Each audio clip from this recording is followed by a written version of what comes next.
بسم اللہ الرحمن الرحیم۔ یہ ایسے صحابی کا ذکر جو میں کرنے جا رہا ہوں، اب اللہ رب العزت نے ان کو وہ درجات دیے ہیں جو بہت کم صحابہ کو ملے ہیں۔ حضرت سعد، سیدنا سعد بن معاذ رضی اللہ تعالیٰ عنہ، اور سیدنا سعد بن معاذ رضی اللہ تعالیٰ عنہ 30 ایئرس کی ایج میں مسلمان ہوتے ہیں۔ 30 ایئرس کی ایج میں مسلمان ہوتے ہیں اور 36 ایئر میں شہید ہو جاتے ہیں۔ صرف 6 سال مسلمان رہے ہیں، اونلی 6 ایئرس، لیکن اس 6 سالوں میں جو رتبے انہوں نے پائے ہیں نا، میں اور آپ نہیں سوچ سکتے۔ آپ کو یاد ہوگا العقبہ، دا پلیجز آف العقبہ، یعنی کہ جو کچھ لوگ آئے تھے مدینہ سے جنہوں نے حضور کے ہاتھ میں بیعت کی تھی، اور انہوں نے پھر اگلے سال 12 لوگ آئے، انہوں نے کہا کہ ہمارے ساتھ ایک عالم یا قرآن کا علم رکھنے والے انسان کو بھیج دیجئے جو مدینہ جا کے جو ہے نا اس کا علم تقسیم کرے اور نان مسلمز کو بھی دعوت دے۔ تو حضرت موسیٰ بن عمیر رضی اللہ تعالیٰ عنہ کو حضور نے چوز کیا تھا۔ موسیٰ بن عمیر کے اوپر ایک ایپیسوڈ ہماری ہو چکی ہوئی ہے، لیکن وہ صحیح طرح نہیں ہوئی، میں دوبارہ اس کے اوپر کل ریپیٹ کروں گا۔ حضرت موسیٰ بن عمیر کی لیگیسی کیا تھی، وہ کل انشاءاللہ بات ہوگی ان کے بارے میں، اللہ نے توفیق دی۔ تو وہ حضرت موسیٰ بن عمیر کو اللہ کے نبی نے اس لیے چوز کیا، کیوں چوز کیا، وہ کل آپ کو اس کا آنسر ملے گا انشاءاللہ۔ تو حضرت موسیٰ بن عمیر جب گئے تو اگلے سال ان کی پرسنالٹی بڑی انسپائرنگ تھی، وہ 75 لوگ مسلمان کر کے لے آئے۔ جو سیکنڈ پلیج آف العقبہ تھی اس میں 75 لوگ، العقبہ ایک جگہ ہے مدینہ سے تھوڑی سی باہر ہے، مکہ سے تھوڑی سی باہر ہے، وہاں پہ جا کے 75 لوگوں نے حضور کے ہاتھ پہ بیعت کی، اور مدینہ کا راستہ ہموار ہونا شروع ہوا۔ یہ 12ویں نبوت کا 12واں سال ہے، اور 13ویں سال میں پھر آپ کو پتہ ہے ہجرت ہوتی ہے۔ تو جب حضرت موسیٰ بن عمیر گئے ادھر مدینہ، تو جس کے گھر پہ ٹھہرے انہوں نے کہا کہ دیکھیں یہاں پہ اس وقت 2 قبیلے تھے، اوس اور خزرج، میں نے آپ کو بتایا تھا، اور یہی بعد میں انصار بنے۔ تو اوس کے جو سردار تھے وہ حضرت سعد بن معاذ رضی اللہ تعالیٰ عنہ سے، تو انہوں نے کہا کہ اگر آپ سعد بن معاذ کو مسلمان کر لینا تو آپ سمجھیں کہ ان کا پورا قبیلہ مسلمان ہو جائے گا۔ اس کی ریزن یہ ہے کہ سعد بن معاذ کا اتنا انفلوئنس ہے اپنے قبیلے پہ، اور لوگ اتنی عزت کرتے ہیں ان کی اور اتنی احترام کرتے ہیں کہ اگر آپ ان کو مسلمان کر لیں تو بس آپ سمجھیں کہ ان کا پورا قبیلہ مسلمان ہو جائے گا۔ تو حضرت موسیٰ بن عمیر حضرت سعد سے ملاقات کے لیے گئے، تو حضرت سعد جب راستے میں ملے تو وہ بلکہ حضرت موسیٰ سے زیادہ سختی سے پیش ہے۔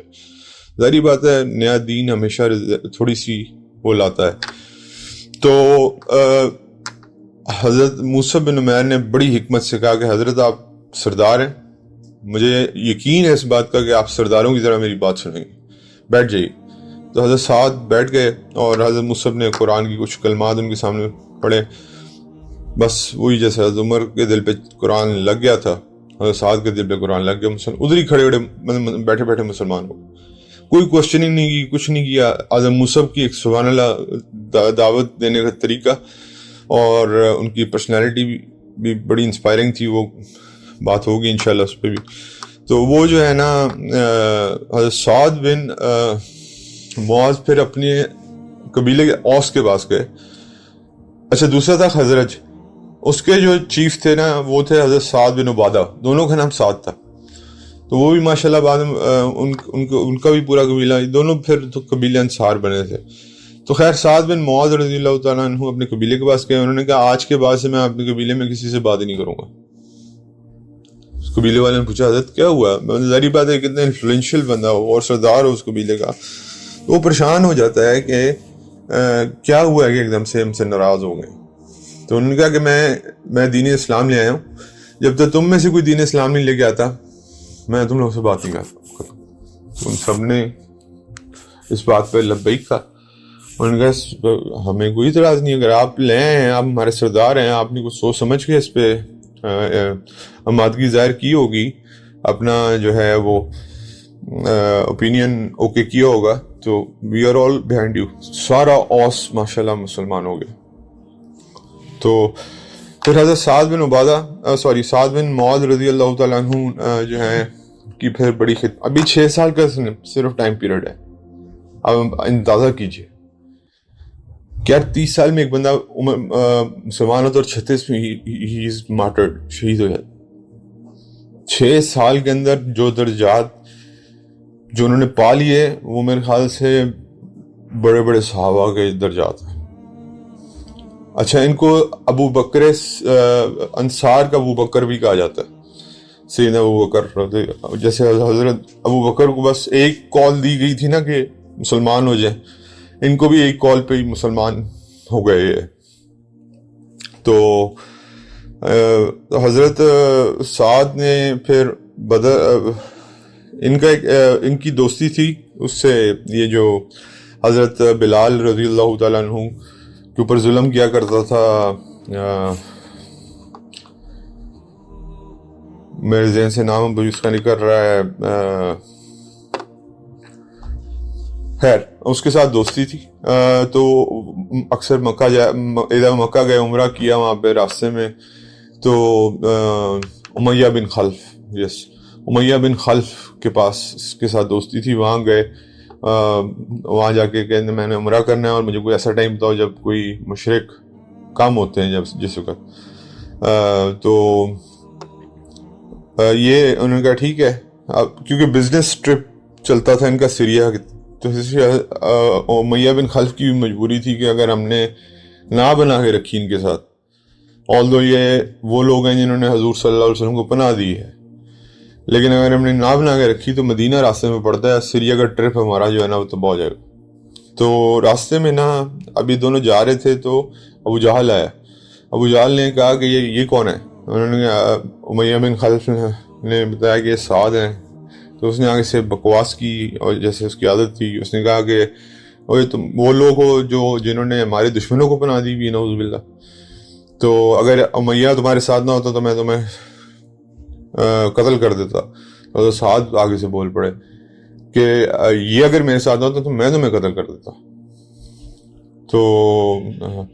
تو امیہ بن خلف نے کہا کہ یہ سعد یہ قریش مکہ کے سردار، ان کا جو مرضی ہو سردار ہوگا اپنے گھر میں. I am not afraid of him. بڑی باتیں سنی میں نے اس کے بارے میں، لیکن میں مسلمان ہوں، مجھے کسی کا خوف نہیں. خیر عمرہ ادا کیا، واپس چلے گئے. اور پھر ساتھ یہ بھی کہا کہ میرے نبی نے مجھے بتایا کہ سارے تم لوگ جو ہو نا وہ ہماری مسلمانوں کی تلواروں سے قتل کیے جاؤ گے. تو امیہ بن خلف کی یہ بھی سن کے آسان خطا ہو گئے، ابو جہل کے بھی آسان خطا ہو گئے، اور یہ سمجھتے رہے کہ انہوں نے ٹریڈنگ روٹ ہی چینج کر لیا اپنا، یا ٹریڈ ہی نہیں کیا. آپ اندازہ کریں ڈر، ایک بندے کے الفاظ ادا ہوئے ہیں صرف، اور ان کو یقین تھا کیونکہ نبی کریم صلی اللہ علیہ وسلم کو اندر سے تو مانتے تھے، آپ کو پتہ ہے. تو کو پتہ تھا کہ اگر نبی نے ایسی بات کی ہے تو پوری ہو کرے گی. اور پھر وہ ہجری کے 2 سال بعد ہی بدر ہوئی، اور یہ سارے سردار جو ہیں آپ کو پتہ ہے، امیہ بن خلف بھی گیا، ابو جہل بھی گیا، عتبہ بن ربیعہ بھی گیا، یہ پتہ نہیں کون کون سارے بڑے سردار کے ختم ہو گئے. سوائے ابو سفیان اس وقت مسلمان نہیں تھے رضی اللہ تعالیٰ عنہ، لیکن بعد میں پھر فتح مکہ پہ وہ بھی مسلمان ہو گئے. تو خیر صرف ابو سفیان بچ گئے تھے، باقی ان کے سارے میجر جو چنک آف سردار تھے وہ مارے گئے. تو بدر میں حضور صلی اللہ علیہ وسلم نے مشورہ لیا کہ بیسیکلی آپ کو پتا تھا ابو سفیان کا روٹ جا رہا تھا ٹورڈز سیریا فار ٹریڈنگ. تو حضور نے کیا ارادہ تھا اس کو انکاؤنٹر کرنے کا. تو حضور جیسے ہی بدر سے نکلے ہیں، مدینہ طیبہ سے نکلے ہیں، تو حضور کے اوپر وحی آ گئی کہ آپ کو 2 لشکروں میں سے ایک کی جیت کا جو ہے نا کنفرمیشن ہے.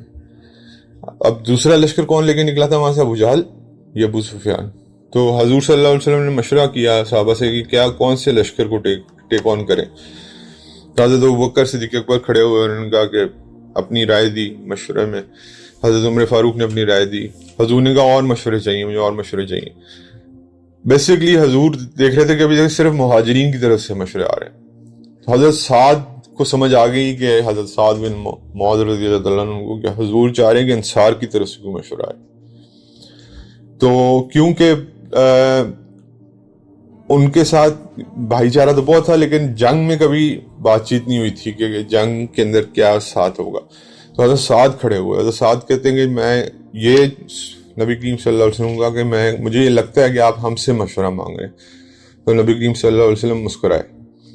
تو ان کو سمجھ آ گئی، مطلب کہ حضور کی ذات کو اس طرح سمجھتے تھے حضرت سعد. اور یہ صرف 1-2 سال کی بات ہے. بدر میں 2 سال بعد بدر ہوئی تھی، سن 2 ہجری میں. تو حضرت سعد نے کہا کہ یا رسول اللہ آپ ہمارے نبی ہیں، ہم آپ پہ پورا ایمان لائیں. آپ گھوڑا بے شک دریا میں ڈالیں گے، ہم دریا میں ڈالیں گے. آپ پہاڑوں پہ چڑھائیں گے، پہاڑوں پہ چڑھائیں گے. آپ ٹیک آن کریں اس لشکر، ہماری آپ کے ساتھ یہ رائے موجود. تو حضور صلی اللہ علیہ وسلم بہت خوش ہوئے.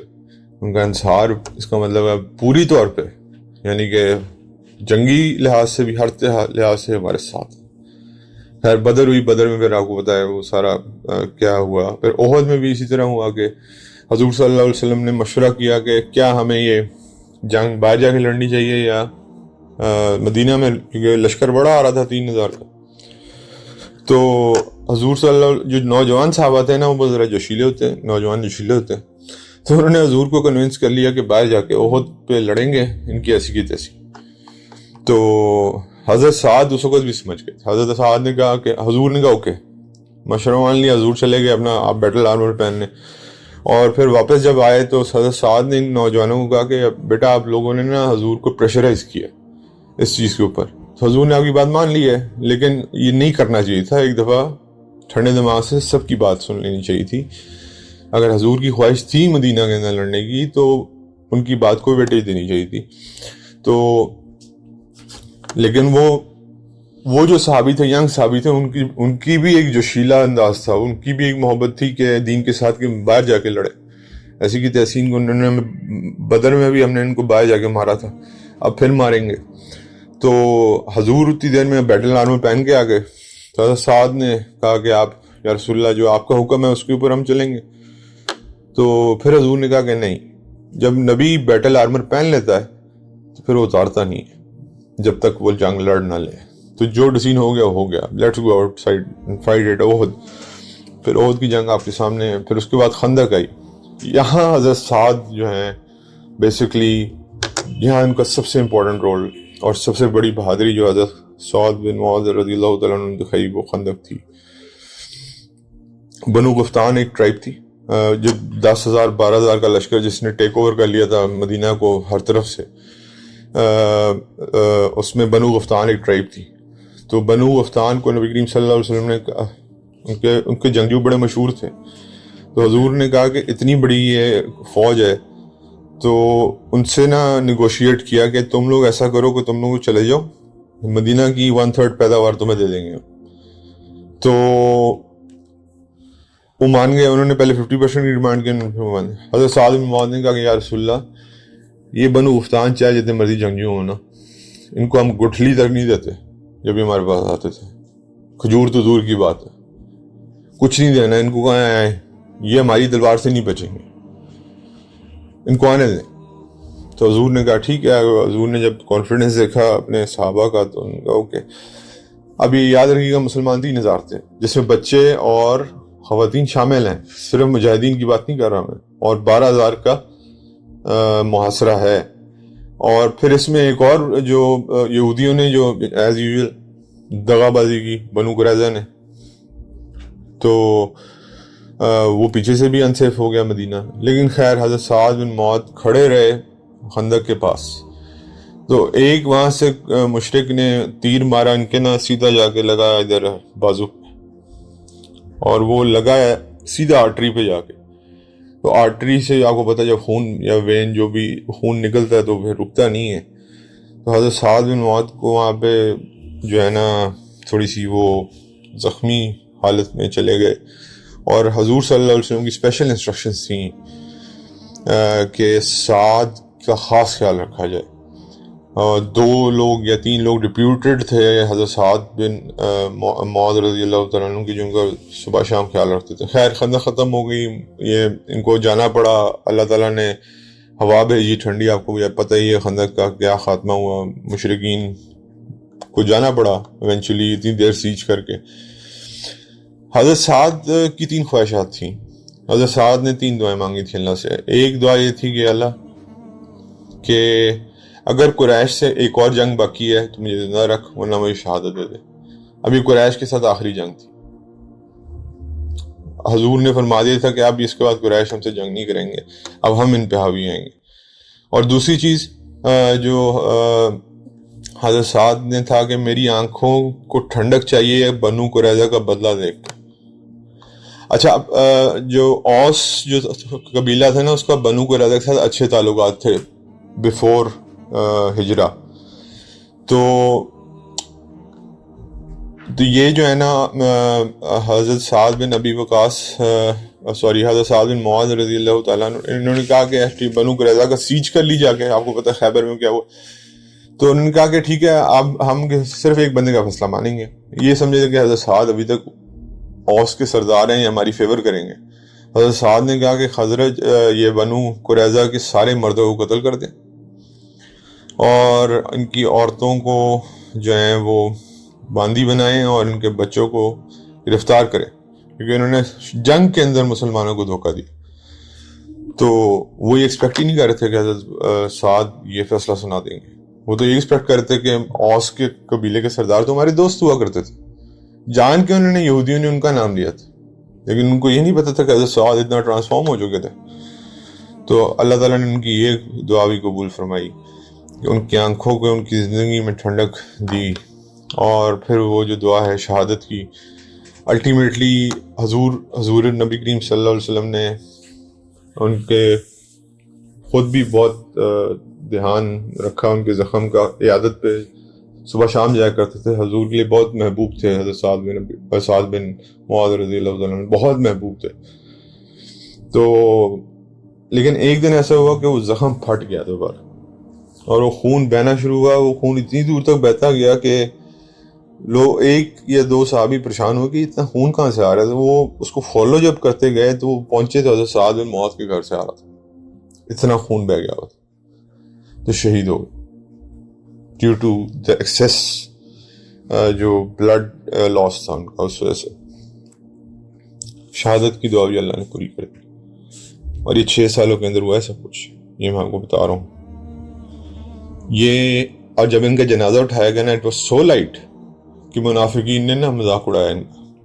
مدینہ کے منافقین نے یہ دیکھو جنازہ کتنا ہلکا, بڑے ہی اپنے آپ کو سردار کہتے تھے, جنازہ دیکھو کتنا ہلکا. نبی کریم صلی اللہ علیہ وسلم نے پھر ان کو ریبٹ کیا وہاں پہ شدید الفاظ میں کہ ان کا جنازہ ہلکا اس لیے کہ ان کے جنازے کو 70,000 فرشتوں نے اٹھایا. 70,000 فرشتہ have picked his جنازہ. نبی کریم صلی اللہ علیہ وسلم نے جب نماز جنازہ لیڈ کی نا ان کی, تو حضور صلی اللہ علیہ وسلم نے کہا دھیان سے اپنے صحابہ کو. حضرت ابوبکر نے سب سے جب پہلے خبر سنی نا, حضرت ابوبکر دوڑ کے گئے. نبی کریم صلی اللہ علیہ وسلم دوڑ کے گئے. اتنی بڑی خبر تھی ان کے لیے حضرت سعد بن معاذ کا جانا. دوڑ کے پہنچے اور دوڑ کے پہنچ گئے حضرت سعد بن معاذ رضی اللہ تعالیٰ عنہ. حضرت ابوبکر کو جب انتقال کی خبر ملی, انہوں نے کہا کہ ہماری کمر ٹوٹ گئی ہے. حالانکہ ابھی عمر فاروق موجود ہیں, ابوبکر خود موجود ہیں, عثمان غنی موجود ہیں, علی مرتضیٰ موجود ہیں, بڑے بڑے صحابی موجود, لیکن حضرت سعد بن معاذ کے اوپر ان کے الفاظ سے ہماری کمر ٹوٹ گئی ہے آج. اس کے بعد حضور صلی اللہ علیہ وسلم نے جب جنازہ اچھا پھر اس کے بعد حضرت بلال نے منع, خواتین رو رہی تھی. یہ بھی ایک واحد مثال ہے. تو حضرت بلال نے منع کیا کہ مت رو اس طرح کی آواز آئے. منع کیا گیا نا اسلام میں اس چیز کو. تو حضرت عمر نے کیا الفاظ دہرائے وہ بھی بڑے ہسٹوریکل ہیں کہ سعد بن معاذ کی ماں کو رونے دو, کیونکہ اگر کوئی ویلنگ مطلب انگلش کا لفظ ہے, اگر کوئی جس کو ہم کیا کہتے ہیں اردو میں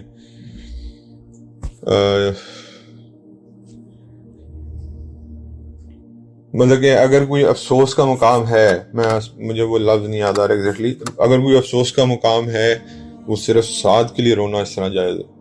مطلب حضرت عمر کے الفاظ سے. حضرت ابوبکر کیا کہہ رہے ہیں, کمر ٹوٹ گئی, حضرت عمر کا کہہ رہے ہیں کہ اگر رونا جائز ہے اس طرح تو صرف سعد کے لیے. تو آپ ان کی امپورٹنس دیکھ لیں. اس کے بعد حضور نے جب جنازے کے لیے ریڈی کیا تو حضور نے فرمایا دھیان سے اپنے صحابہ کو، اس مجمع میں 70,000 فرشتے ہیں، 70,000 فرشتے اس مجمع میں. تو دیکھنا کسی فرشتے کو تکلیف مت دے دینا. تو 70,000 angels along with صحابہ led his funeral prayers. جنازہ پڑھایا گیا اور پوری قطار تھی اللہ تک کے عرش کی، جن کو ویلکم کرنے کے لیے ان کی روح کو تیار تھی. حضرت سعد کو اس طرح وی آئی پی طریقہ، اور واحد صحابی جن کی شہادت پہ اللہ کا عرش شک، اللہ تعالیٰ کا عرش جو ہے وہ جھوما تھا خوشی سے. میرے بھائی سبحان اللہ، یہ 6 سال کی لیگیسی ہے صرف، لیکن آپ دیکھ لیں کیا عزت پائی انہوں نے. نبی کریم صلی اللہ علیہ وسلم کے دل میں کیا عزت پائی، ابو بکر رضی اللہ تعالیٰ عنہ کی زندگی میں کیا عزت پائی، حضرت عمر رضی اللہ تعالیٰ عنہ، اور سب سے بڑھ کے اللہ کا ویلکم کیا تھا ان کے لیے. اللہ کا عرش کسی کے لیے نہیں جھوما، کسی صحابی کے لیے اس طرح نہیں جھوما جس طرح حضرت سعد کے لیے جھوما. تو وہ کہتے ہیں کہ ہی واز دا پرسن جس نے اتنا انسپائر کیا کہ جس کو 70,000 اینجلز نے آ کے جن کا فیونرل پڑا، جنازہ اٹھایا ابھی، اور اللہ رب العزت واز بےقرار تھے حضرت سعد کی ملاقات سے. 6 سال ٹرانسفارم کرنے کے لیے آپ کو کافی ہوتے ہیں، اور آپ کو ایک اتنا بڑا مرتبہ دینے کے لیے بھی کافی ہوتے ہیں جو حضرت سعد بن معاذ نے پایا. اور یہ ہمارے وہ ہیروز ہیں جن کو ہمارے آج کی ہسٹوریکل فگرز میں نہیں پڑھایا جاتا، اور پڑھانا چاہیے یا بتانا چاہیے بچوں کو. یہ ہمارے وہ ایکچوئل ہیروز ہیں rather than the stupid Batman, Superman, Marvel, Captain America اور اس طرح. سعد بن معاذ کو پڑھائیں، سعد بن ابی وقاص کو بتائیں، عمر بن خطاب کا بتائیں، ابو بکر رضی اللہ تعالیٰ عنہ کا بتائیں، علی مرتضیٰ رضی اللہ تعالیٰ عنہ کا بتائیں، عثمان غنی رضی اللہ تعالیٰ عنہ کا بتائیں، حضرت ابو عبیدہ بن جراح کے بارے میں بتائیں، حضرت طلحہ کے بارے میں بتائیں، حضرت زبیر کے بارے میں بتائیں. یہ لوگ ہیں جن کو ہمیں فالو کرنا. خالد بن ولید رضی اللہ تعالیٰ عنہ کے بارے میں بتائیں. بھی نیچے آ جائیں، صلاح الدین ایوبی رحیم اللہ کے بارے میں بتائیں، طارق بن زیاد رحیم اللہ کے بارے میں بتائیں. یہ ہماری لیگیسی ہے. سپرمین، بیٹمین یا جسٹس لیگ جو ہے وہ ہماری لیگیسی نہیں ہے. اللہ سے دعا ہے.